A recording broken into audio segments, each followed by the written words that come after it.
Hi friends, నేను Yogeshwari. Welcome back to my channel 2BHK to be honest content. ఈ వీడియోలో మనం Sapta Sagaralu Dhaati side B movie review చూడబోతున్నాం. Let's go into the video. మూవీలో Rakshit Shetty, Rukmini and Chaitra main leads గా act చేశారు. ఈ movie directed by Hemanth M Rao. ఈ మూవీకి మ్యూజిక్ అందించింది చరణ్.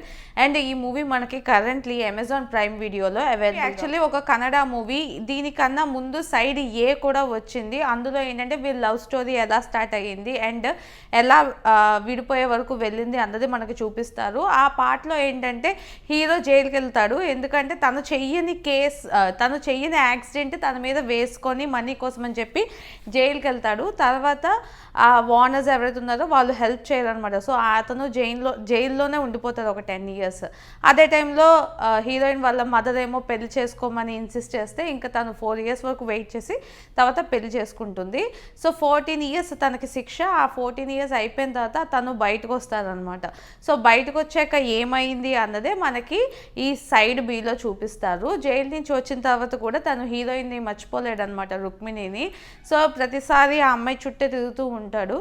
అండ్ సడన్గా చూస్తాడనమాట ఏంటంటే తన లైఫ్ బాగాలేదేమో, చాలా పూర్ ఏరియాలో ఉంటుందన్నమాట. తనకున్న డ్రీమ్స్ వేరు అండ్ తను బ్రతుకున్న లైఫ్ వేరు అని చూడగానే హీరో అది డైజెస్ట్ చేసుకోలేకపోతాడు అనమాట. సో ఎలా అయినా హెల్ప్ చేయాలి అన్న దృష్టిలో వెళ్ళిపోతాడు. అసలు హెల్ప్ చేయాలనుకుంటాడా లేదా మళ్ళీ తన లైఫ్లోకి తీసుకురావాలనుకుంటాడా అన్నదే మిగతా స్టోరీ. 2 hours 30 minutes అలా ఉంటుంది. మెయిన్గా ఫస్ట్ హాఫ్లో చూసుకున్నట్లయితే హీరో జైలు నుంచి వచ్చిన తర్వాత హీరోయిన్ చుట్టూ ఎలా తిరుగుతున్నాడు అండ్ తనతో పాటు ఇంకొక అమ్మాయి కూడా ఉంటుందన్నమాట, చైత్ర అని. సో తనతో పాటు ఎలాంటి రిలేషన్ ఉంది అన్నది మనకి చూపిస్తారు. తను ఎంత బాధలో ఉన్నాడు అండ్ ఎంత తన రుక్మిణిని చూడాలనుకుంటున్నాడు అన్నదంతా మనకి ఫస్ట్ హాఫ్లో చూపిస్తారు. అలానే సెకండ్ హాఫ్ వచ్చినప్పటికీ కూడా ఏంటంటే అసలు డైవర్ట్ అయ్యాడా లేదా ఆ ఇష్యూ నుంచి అండ్ తిని ఏం చేస్తున్నాడు హీరోయిన్ కోసం అన్నవి కూడా మనకి సెకండ్ హాఫ్లో చూపిస్తారు. ఫస్ట్ హాఫ్ బాగుందా సెకండ్ హాఫ్ బాగుందా అంటే ఫస్ట్ హాఫ్ కొంచెం ల్యాగ్ అయినట్టు నాకు అనిపించింది. ఎందుకంటే ఒకే దగ్గర అలా స్లోగా తిరుగుతుంటుంది. మేబీ స్టోరీ ఎస్టాబ్లిష్ చేయడానికి ఫస్ట్ హాఫ్ దగ్గర కొంచెం టైం తీసుకున్నారు అనిపించింది. అలానే సెకండ్ హాఫ్ చూసుకున్నట్లయితే కొంచెం బెటర్గా ఉంది. ఎందుకంటే చాలా ఎలిమెంట్స్ అన్నవి ఇక్కడ మనకి రివీల్ చేయడం అండ్ రివెంజ్ స్టార్ట్ చేయడం ఇంకా చాలా ఎలిమెంట్స్ మనకి సెకండ్ హాఫ్లోనే ఉంటుంది. సో నాకైతే పర్సనల్గా సెకండ్ హాఫ్ ఎంగేజింగ్గా అనిపించింది. పర్ఫార్మెన్సెస్ గురించి ఎంత మాట్లాడుకున్నా తక్కువే. ఎందుకంటే ప్రతి ఒక్కరు కూడా చాలా లైఫ్ పెట్టారు అనిపించింది పర్ఫార్మెన్సెస్ కోసం. డెఫినెట్లీ ముగ్గురు కూడా చాలా బాగా చేశారు. రక్షిత్ శెట్టి ఏంటంటే తను ఆ పెయిన్లో ఉండడం అండ్ రుక్మిణి కూడా బాగా చేశారు. కాకపోతే తనకి ఏంటంటే అలా సైలెంట్గా నార్మల్గా ఉండే రోలే తప్పించి తనకంటూ ఎక్కువ ఎమోషనల్ సీన్స్ అన్నవి కూడా పెద్దగా లేదు. మహా అయితే కోపం లేదా నార్మల్గా ఉన్న క్యారెక్టర్ ఇచ్చారు. అండ్ తనతో పాటు చైత్ర అని ఇంకో అమ్మాయి యాక్ట్ చేశారు అనమాట. తను కూడా ఒక లీడే ఇందులోని. బట్ తనైతే మాత్రం చాలా ఇంప్రెసివ్గా యాక్ట్ చేశారు. నేను ఎప్పుడూ చూడలేదు ఆమెని, కన్నడ యాక్ట్రెస్ మేబీ. అయితే ఆమె ఆ ఎమోషనల్ సీన్స్ సెకండ్ హాఫ్లో వచ్చే సీన్స్ అవన్నీ చూస్తుంటే అయ్యో పాపం అన్న ఫీలింగ్ అయితే నాకు కలిగింది. డెఫినెట్లీ మనల్ని ఆ జర్నీలోకి తీసుకెళ్ళిపోయారు అనమాట. అందుకే నాకు పర్ఫార్మెన్సెస్ ఈ మూవీలో చాలా బాగా నచ్చాయి. మూవీలో పాజిటివ్స్ అంటే డెఫినెట్లీ పర్ఫార్మెన్సెస్ చెప్పాను ఆల్రెడీ, పర్ఫార్మెన్సెస్ చాలా బాగున్నాయి. అండ్ క్యారెక్టర్స్ డిస్క్రిప్షన్ ఉంటుంది కదా, అంటే ఈ క్యారెక్టర్ ఇది అని చెప్పి మనకి ఇంట్రడ్యూస్ చేస్తూ ఉంటారు. ఆ క్యారెక్టర్ లోపలికి మనల్ని తీసుకెళ్తుంటారు. అది మాత్రం నాకు చాలా బాగా నచ్చింది. ఆ బేస్ అన్నది మాత్రం పర్ఫెక్ట్గా క్రియేట్ చేశారు. ఎవరెవరు ఏమనుకుంటున్నారు, దాని తర్వాత వాళ్ళ ఎమోషన్స్ ఎలా మారుతున్నాయి అన్నది చాలా బాగా చూపించారు. నాకు అదే పెద్ద పాజిటివ్ అనిపించింది. సో డెఫినెట్లీ ఆ స్టోరీ లైన్ ఏదైతే ఉందో అది నాకు చాలా పాజిటివ్ అనిపించింది. అలానే పర్ఫార్మెన్సెస్ పాజిటివ్గా అనిపించింది. అండ్ సినిమాటోగ్రఫీ కూడా ఈ మూవీకి బాగుంది. అండ్ మ్యూజిక్ మెయిన్గా చరణ్ అంట ఆయన పేరు. మన తెలుగులో పెద్ద మూవీస్ ఏం చేయలేదు, బట్ కన్నడలో చాలా మూవీస్ చేశారు.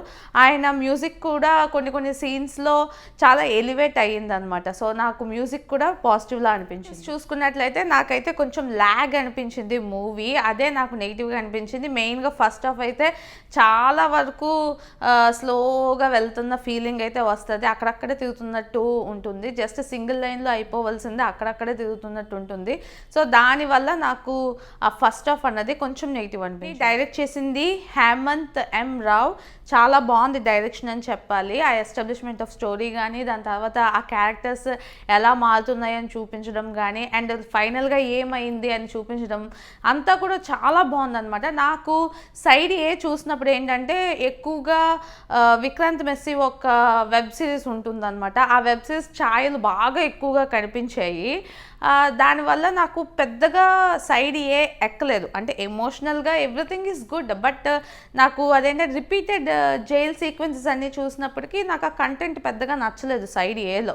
ఎమోషనల్గా ఓకే, బట్ అంతగా నన్ను ఇంప్రెస్ చేయలేదు. బట్ సెకండ్ పార్ట్ వచ్చినప్పటికీ ఇంప్రూవ్ అయ్యింది డైరెక్షన్ అని నాకు అర్థమైంది. డెఫినెట్లీ సెకండ్ పార్ట్లో డైరెక్షన్ ఇంకొంచెం బెటర్ అయింది. ఫైనల్లీ నాకు ఎలా అనిపించింది అంటే, ఫస్ట్లో కొంచెం స్లోగా వెళ్తుంది, ఎంతసేపురా బాబాయ్ అన్న ఫీలింగ్ వచ్చినప్పటికీ కూడా నాకు సెకండ్ హాఫ్ టువర్డ్స్ వెళ్తున్న కొద్దీ నాకు అర్థమైపోయింది ఇది మంచి ఎమోషనల్ మూవీగా ఎండ్ అవ్వబోతుంది అని. మనం ఎలాంటి మూవీ చూసినా కూడా లాస్ట్ 40 minutes 50 minutes ఏదైతే ఉందో అదే క్రూషియల్ పార్ట్ అనమాట. ఆ టైంలోని ఆడియన్స్ని సాటిస్ఫై చేయగలిగితే డెఫినెట్లీ ఆ మూవీ సక్సెస్ అయిపోయినట్టే. స్టార్టింగ్ అంతా కొంచెం అటు ఇటుగా ఉన్నా సరే పెద్దగా పట్టించుకోదు. ఆ లాస్ట్ సెకండ్ హాఫ్లో వచ్చే ఒక 40 minutes ఏదైతే ఉందో అది చాలా ఇంపార్టెంట్. ఎందుకంటే మలయాళం మూవీస్ చాలా చూస్తాము, అవన్నీ కూడా ఏంటంటే ఆ లాస్ట్లోనే ఆ కాన్సెప్ట్ అనేది బయటకు తీసుకొచ్చి పెట్టడం, అండ్ దానివల్లే ఫుల్గా మనం సాటిస్ఫైడ్ మూవీ చూసిన ఫీలింగ్ వస్తుంది. నాకు అదే ఫీలింగ్ ఈ మూవీలో కూడా వచ్చిందనమాట. లాస్ట్ 40 minutes ఏదైతే ఉందో చాలా అమేజింగ్గా తీసుకెళ్ళారనమాట టువర్డ్స్ ఎండ్. దానివల్ల మూవీ నాకు బాగా నచ్చింది. నేనైతే అందాల రాక్షసి చాలా ఇష్టం నాకు ఆ మూవీ. అందులో ఎటువంటి నెగిటివ్స్ లేవు అన్న ఫీలింగ్లో ఉంటాను నేను ఎప్పుడూనా. సో అటువంటి మూవీయే ఇది కూడా. అంత రేంజ్ కాకపోయినా డెఫినెట్లీ మనం టువర్డ్స్ ఎండ్ ఒక మంచి లవ్ స్టోరీ చూసాము, ఒక మంచి మూవీ చూసాం అన్న ఫీలింగ్ అయితే ఈ మూవీ కూడా మనకి ఇస్తుంది. సో డెఫినెట్లీ ట్రై చేయండి. ఈ మూవీ కరెంట్లీ అమెజాన్ ప్రైమ్ వీడియోలో అవైలబుల్. లైక్ చేయండి, మీ ఫ్రెండ్స్ అండ్ ఫ్యామిలీతో షేర్ చేయండి. ఇలాంటి మంచి మంచి వీడియోస్ మళ్ళీ చూడాలనుకుంటే నా ఛానల్కి సబ్స్క్రైబ్ చేసుకోండి. This is Yogeshwari signing off to BHK to be honest.